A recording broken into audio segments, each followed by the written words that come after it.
Assalamualaikum dan salam sejahtera. Saya Najib Aruf langsung dari World Trade Center Kuala Lumpur dan ini adalah cerita dan seperti biasa cerita ini kami paparkan kepada anda bagaimana usaha warga kerja Astro Awani dan juga wakil Astro Awani di setiap negeri membawakan liputan dan juga laporan terkini. Dan sudah pasti antara tumpuan utama Astro Awani sejak beberapa hari yang lepas iaitu berkaitan dengan bencana banjir yang melanda di negeri Pantai Timur khususnya di Terengganu dan juga Kelantan. Dan pada jam ini saya bersama dengan wakil Astro Awani Kelantan Fandi Muhammad yang bersedia Skype langsung pada ketika ini.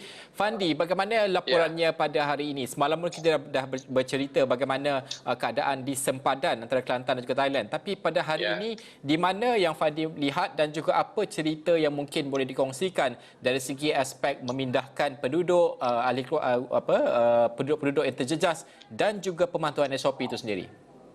Baik, Najib, saya masih lagi membuat tinjauan dan juga liputan di Pekan Rantau Panjang yang mana daerah Pasir Mas masih lagi mencatatkan bilangan mangsa banjir yang tinggi iaitu 913 berbanding daerah Pulau Terai dan juga Tanah Merah. Sudah pasti bukan saja Astro Awani, sebaliknya media lain turut berkampung di sana, turut membuat liputan di Pekan Rantau Panjang bagi mencari bahan berita dan juga perkara yang menarik yang boleh kita kongsikan baik di media massa, media cetak ataupun media elektronik ini.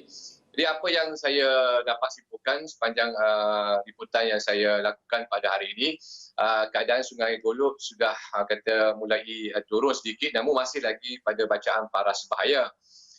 Begitupun apa yang saya melihat sepanjang semalam dan juga hari ini, rakyat Kelantan dan juga penduduk luar daripada Pekan Rantau Panjang masih lagi menganggap banjir ini merupakan satu pesta.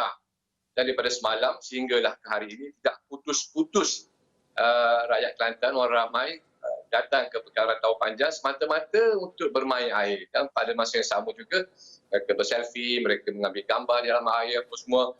Jadi sepanjang yang saya lihat tu kebanyakan yang datang itu mereka semuanya tidak mematuhi SOP sama ada penjarakan fizikal, memakai pelitup muka, kenderaan pacuan 4 roda yang mengharungi air juga mereka membawa lebih daripada 3 orang penumpang dan sudah pasti perkara tersebut sebenarnya melanggar SOP yang ditetapkan oleh kerajaan.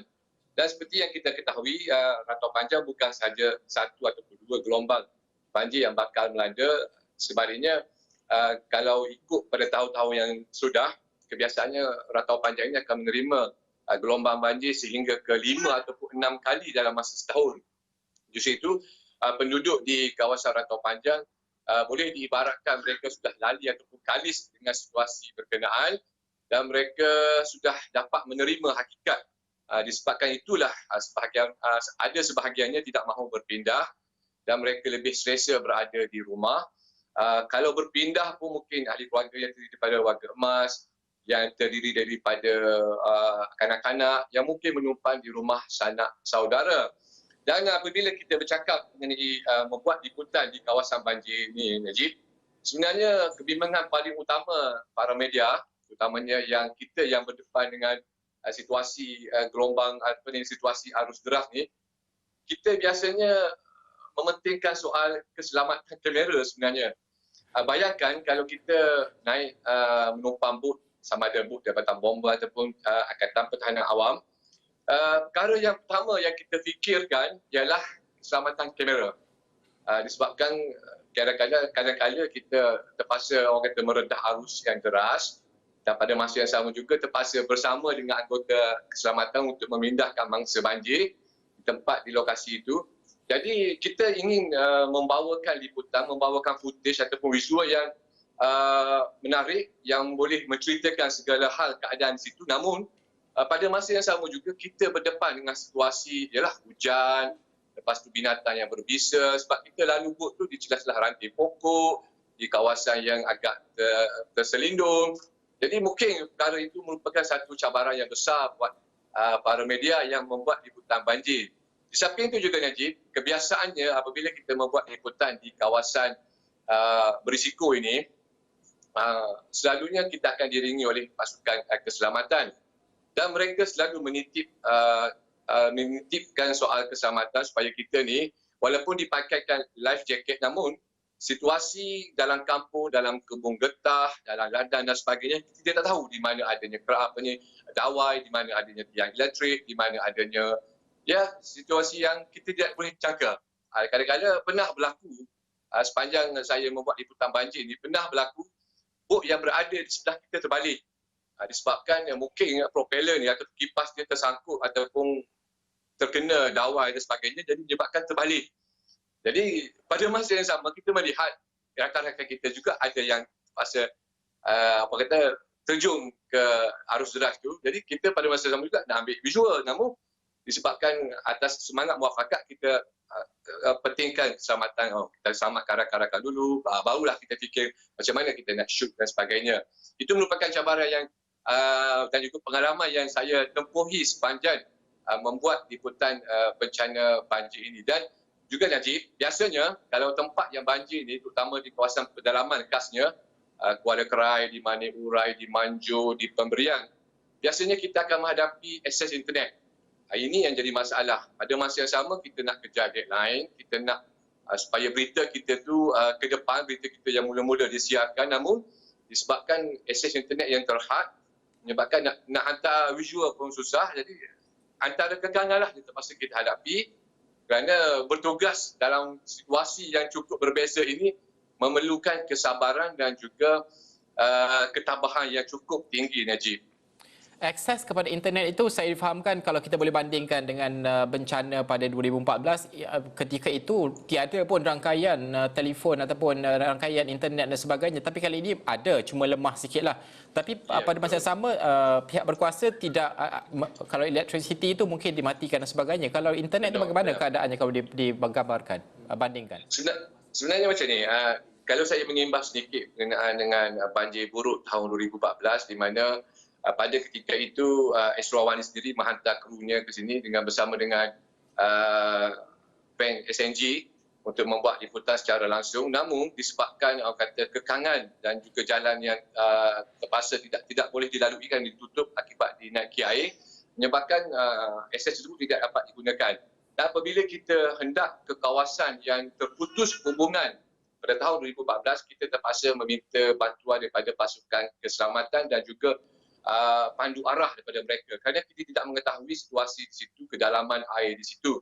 Dan apabila kita sampai di suatu kawasan itu, walaupun jaraknya tidak berapa jauh, sebagai contoh Kota Baru ke Kuala Kerai jaraknya lebih kurang dalam 50 ke 60 km, namun apabila untuk sampai ke situ pada musim banjir yang besar 2014 itu, ianya memakan tempoh yang agak panjang kerana kita terpaksa berkereta atau menaiki lori sampai ke Macang contohnya, kita terpaksa berhenti naik bot. Kita pun habis mengharungi air di kawasan yang ditegelami air itu, kita terpaksa naik lori balik. Dan bila sampai ke lokasi, maknanya transport tu kena berpindah. Sebelum kata sampai ke lokasi yang kita nak tuju tu, dia kena berbagai aset yang kita perlu naiki. Dan situasi ini memerlukan kerjasama dan juga mengharapkan 100% bantuan daripada pihak berkuasa untuk membawa kita ke lokasi. Dan apabila sampai ke lokasi, kita akan melihat apakah angle ataupun apakah tajuk berita yang kita ingin highlightkan pada hari itu. Dan kalau hari itu operasinya hari pertama, operasi membawa keluar mangsa banjir yang terperangkap, sudah pasti kita akan memberikan tumpuan terhadap operasi penyelamatan. Dan kalau operasi itu pula melibatkan penghantaran bantuan makanan, kita juga terarah untuk membuat liputan bagaimana pasukan keselamatan menghantar bantuan makanan dan juga keperluan kepada penduduk yang tidak mahu berpindah ataupun terputus hubungan. Dan apabila sampai di kawasan yang sebagai contoh pada tahun 2014 saya sampai ke Kampung Keruh yang boleh saya katakan keseluruhan kawasan tersebut, kampung tersebut ditegelami air. Yang mana kita boleh lihat kalau masa itu saya boleh lihat hanya bumbung saja nampak orang. Jadi penduduk ataupun keluarga yang menyelamatkan diri ataupun menunggu bantuan pasukan keselamatan untuk membawa mereka keluar, mereka terpaksa berada di atas bumbung. Jadi kita boleh tengok bagaimana masyarakat, bagaimana penduduk yang rumah mereka ditegelami air itu berada di atas bumbung. Pada masa itu timbul kesedaran kepada kita, timbul juga orang kata satu keinsafan kepada kita, bagaimana mereka nak menguruskan anak-anak yang kecil, keluarga emas, ahli keluarga mereka bagi menyelamatkan diri masing-masing. Pada masa itu, mereka tidak fikirkan soal harta benda, mereka tidak fikirkan lagi soal apakah kas rumah dan sebagainya. Yang mereka fikirkan adalah nyawa. Di situ timbul kesedaran pada kita, para pengamal media ini, ialah dalam situasi kita sibuk untuk mencari angle terbaik, dalam situasi yang sibuk kita mencari satu bentuk footage yang menarik, kita juga terkesan ataupun terpanggil untuk sama-sama membantu pihak berkuasa memudahkan operasi pemindahan mangsa banjir itu. Dan selepas pada operasi itu tamat ataupun operasi memindah itu selesai, kita bekerja ataupun mencari tempat yang sesuai untuk menghantar laporan dan juga footage. Dan kebiasaannya apabila berlakunya banjir ataupun tenggelamnya satu kampung, satu kawasan di kawasan pedalaman ini, pihak TNB dan juga pihak syarikat telco akan bertindak menutup suis ataupun menutup dia punya pencawan dia bagi mengelakkan berlaku di pintas ataupun pengaliran elektrik dalam air. Dan apabila kita sampai benda yang tiada internet, bayangkan kita nak update sesuatu benda, berapa jumlah dia, ada kematian ke, ada terperangkap ke, amat sukar. Nak tak nak, kita terpaksa keluar daripada kawasan tersebut, cari tempat yang tinggi sedikit, bolehlah kita berhubung. Dan kebiasaannya pada tahun 2014 itu, Najib, saya banyak memberikan laporan melalui telefon. Dan kerana masa itu memang internet dia down, Najib. Itu antara cabaran yang bukan mudah. Kadang-kadang kita lihat, kita tunjukkan visual seperti sekarang anda saksikan di kaca TV ini, nampak mudah untuk kita merakam dan sebagainya. Tapi kalau kita boleh buat bandingkan 2014 dan juga pada tahun 2020 ini, bencana banjir yang berlaku ataupun melanda negeri Kelantan itu berbeza, tetapi cabaran tetap sama. Cuma tahun ini adalah SOP itu dikuatkuasakan disebabkan oleh penularan COVID-19.